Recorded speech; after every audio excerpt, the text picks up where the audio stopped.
Dijelaskan alur cerita manual kali ini. Dimulainya dari kisah tragis virus mematikan yang secara mendadak muncul dan datang dari kapal yang misterius, sehingga telah mengubah Seoul menjadi kota kematian.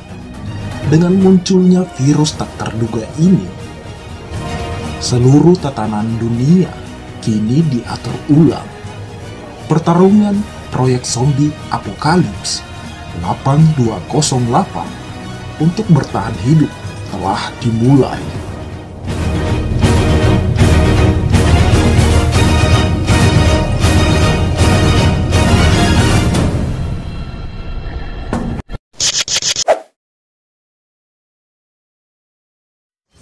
Lanjut ke cerita. Scene berpindah. 3 bulan telah berlalu sebelum zombie apokalips muncul di seluruh Korea, di mana Jinwoo saat ini telah berhasil memasuki militer kala itu. Saat di waktu senjangnya, nampak Jinwoo selalu membuat surat kepada teman-temannya. Teman-temanku, apakah kalian sehat? Di sini, aku sangat sehat. Kukira kita berempat bisa terus bersama.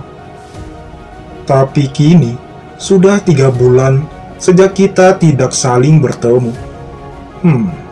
Kalian ngapain sekarang? Karena Bo Ahwan yang muda sangat marah dan Samsik yang memiliki selera yang menarik. Aku yakin Yobin pasti sangat kewalahan mengurus mereka berdua. Hahaha, aku penasaran bagaimana kalian sekarang. Oh iya, aku jadi naik pangkat, jadi penembak terbaik. Kemarin di depan komandan batalion, aku bisa menembak 20 peluru ke target sejauh 250 meter.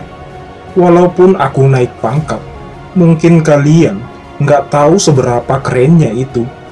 Ya, aku bisa beritahu detailnya saat kita bertemu nanti.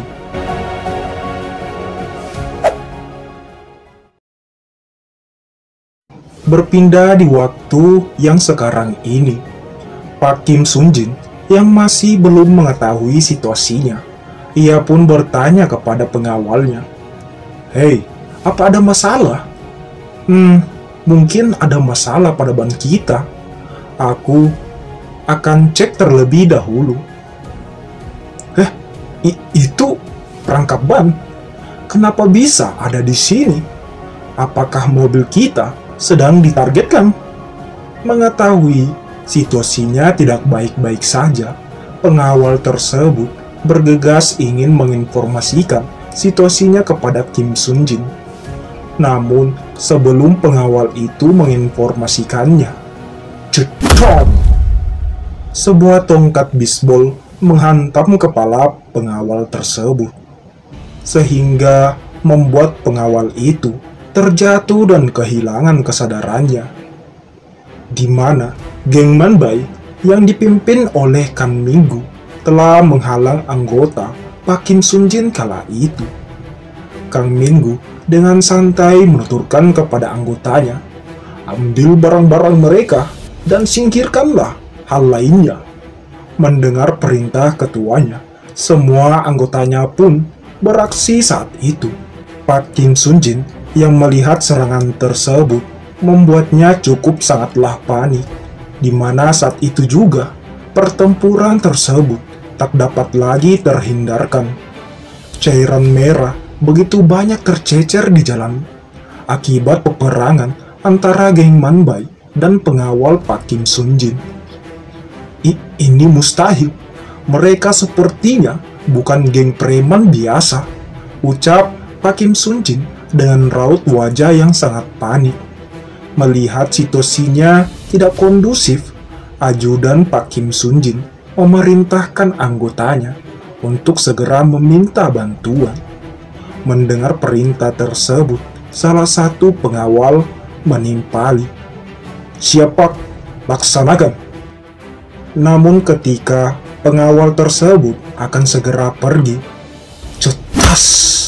terdengar suara tembakan yang dimana tembakan tersebut tepat mengarah di kening pengawal itu. Ajudan yang melihat tepat di hadapannya, raut wajahnya begitu sangat terkejut melihat pengawalnya mati dalam sekejap. Namun, di tengah keterkejutannya, Kan Minggu datang menghampiri ajudan Pak Kim Sun Jin. Ia pun bergegas menutup pintu mobil itu. Dan dengan cepat, Kan Minggu menerjang ajudan Pak Kim Sun Jin. Cedak! Pukulan bugem mentah tepat di wajah ajudan tersebut, sehingga cairan merah mulai keluar dari mulut ajudan itu. Melihat ajudan Pak Kim Sun Jin telah dikalahkan, kedua pengawal yang lainnya begitu sangat murka, sehingga kedua pengawal tersebut menargetkan Kan Minggu dengan senjatanya. Tembakan terus-menerus keluar saat itu. Melihat dua pengawal menargetkan dirinya, Kan Minggu dengan sangat cepat mengambil tubuh ajudan itu dan menjadikannya sebuah perisai daging kala itu. Dua pengawal yang menembakinya pun begitu sangat terkejut. Itu mustahil, dia sangat cepat. Sial, dasar bajingan gila. Namun di sisi yang lain, tidak jauh dari pertempuran tersebut, tepatnya di dalam mobil Gen Manbai, sosok yang tak dikenal itu nampak sangat senang melihat aksi Kan Minggu. Sembari menyeringai, ia pun menuturkan, "Hahaha, si bangsat Minggu itu, dia tidak punya rasa takut sedikit pun. Lihatlah, dia berlari melewati peluru-peluru itu. Dia seperti terbang, melambung sangat tinggi. Namun di sampingnya, nampak ada sosok pria bertubuh sangat besar. Ia pun menimpali perkataan pria tua tersebut. Tapi Hiu, tugas ini masih lebih penting. Apa kau di sini sendirian?" tanya pria besar ke bosnya kala itu.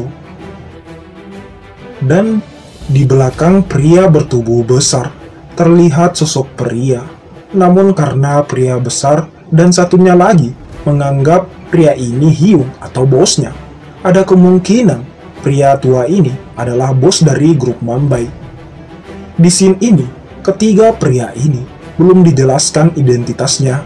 Jadi sementara tiga pria ini masih misterius. Semoga kedepannya identitas pria ini bisa kita ketahui. Oke, lanjut ke cerita. Sembari menyeringai, bos itu pun menimpali. Apa kau tahu, Bos Wang dari grup Sun? Kemarin, sekretarisnya datang menemuiku. Dia memintaku untuk menangkap truk tersebut. Bagaimanapun caranya. Pria besar yang mendengar jawaban itu membuatnya sangat terkejut. Ia pun bergumam, "Bos Huang, perusahaan bisnis bos nomor 1 di Korea, yaitu grup Sun, dan orang yang membantu organisasi Manbai menjadi geng terkuat di Korea. Jika bukan karena support dari grup Sun, geng Manbai tidak akan bisa bertahan. Aku tidak percaya ini jika itu perintah dari Bos Huang." Karena hal ini membuat pria besar tersebut berkata dan bertanya-tanya, "Kira-kira apa isi dalam truk itu?" Mendengar pertanyaan tersebut, pria tua itu tersenyum. Ia pun menimpali, "Bila itu bukan urusan kita, kita akan dapat uang asalkan mengikuti apapun yang dia katakan. Dan tidak ada untungnya jika aku mengetahui lebih dalam." Namun, di balik senyumannya itu, pria tua dengan serius bergumam, "Itu adalah barang yang diperintahkan dari Raja Dunia Keuangan kepada Raja Kehidupan Malam untuk segera ditangkap." Ini sangatlah menarik.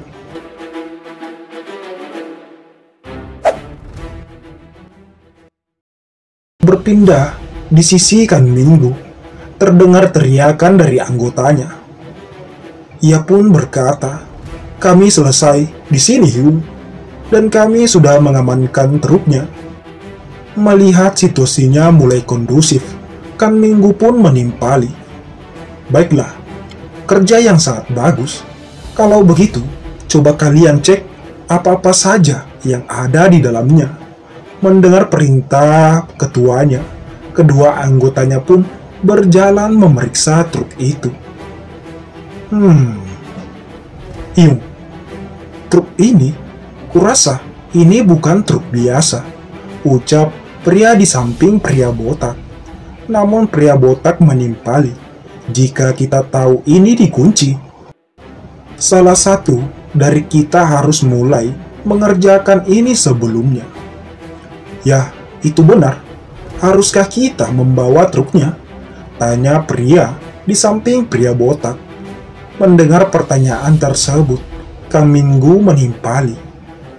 "Tidak, bisa saja ada alat pelacak yang terpasang dalam truk ini.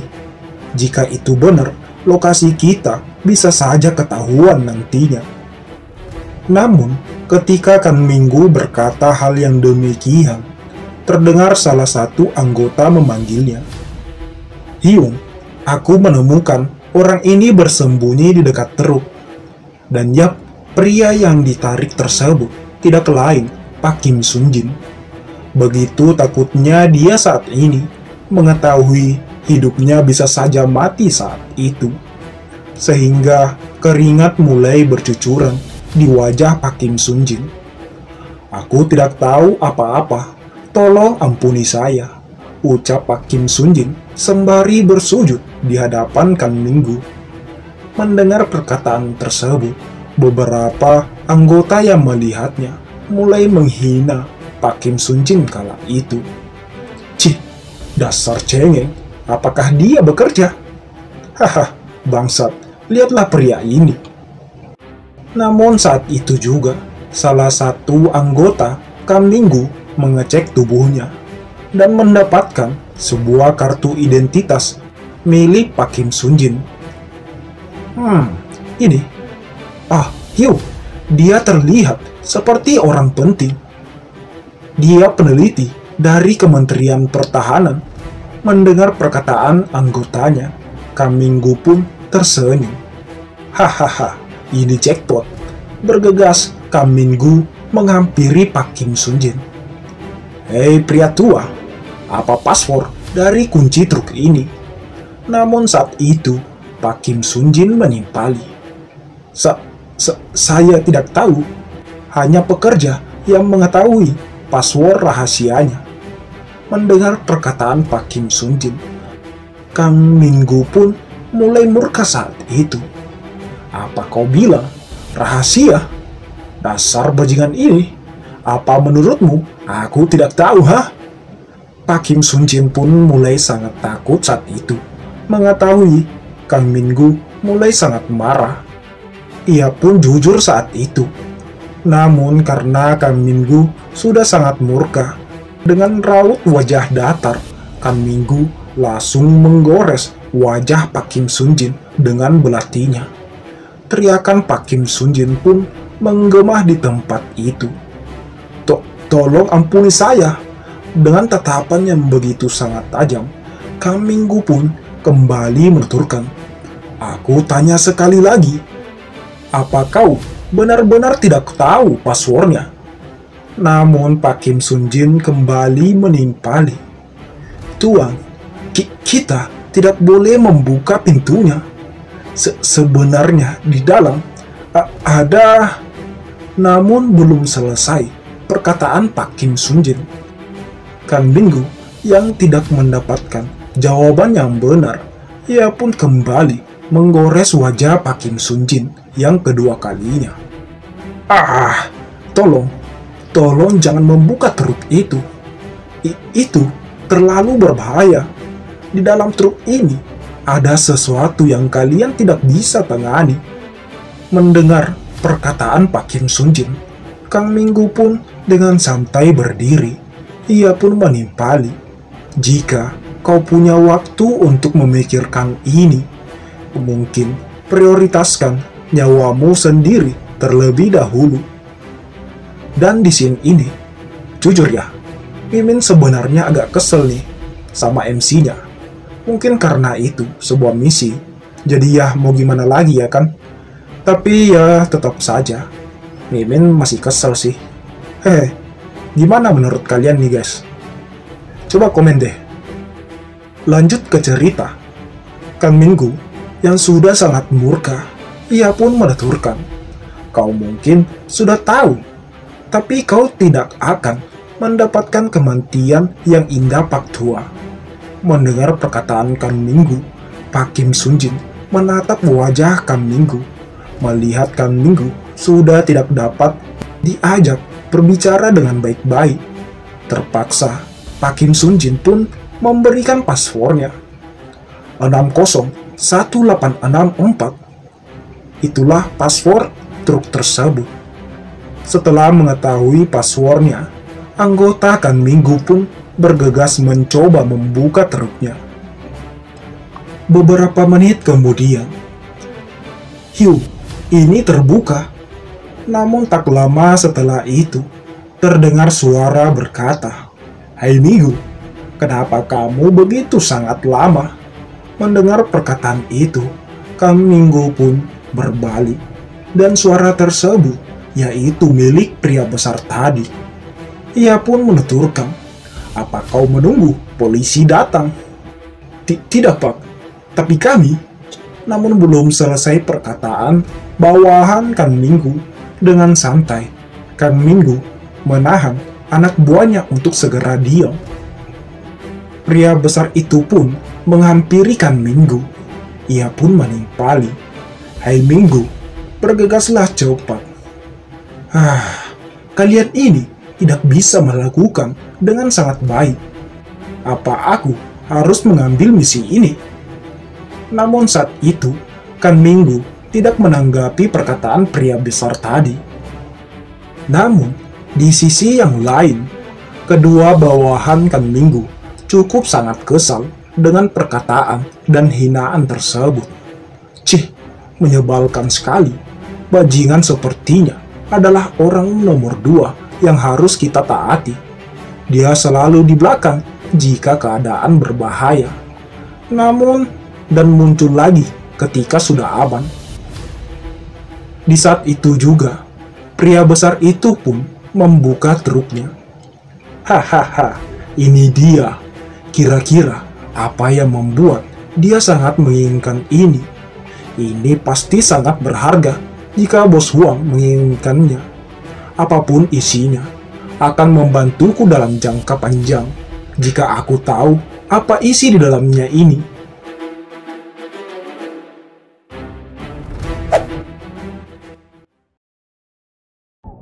Namun chapter ketiga telah selesai. Bagaimana kelanjutan ceritanya?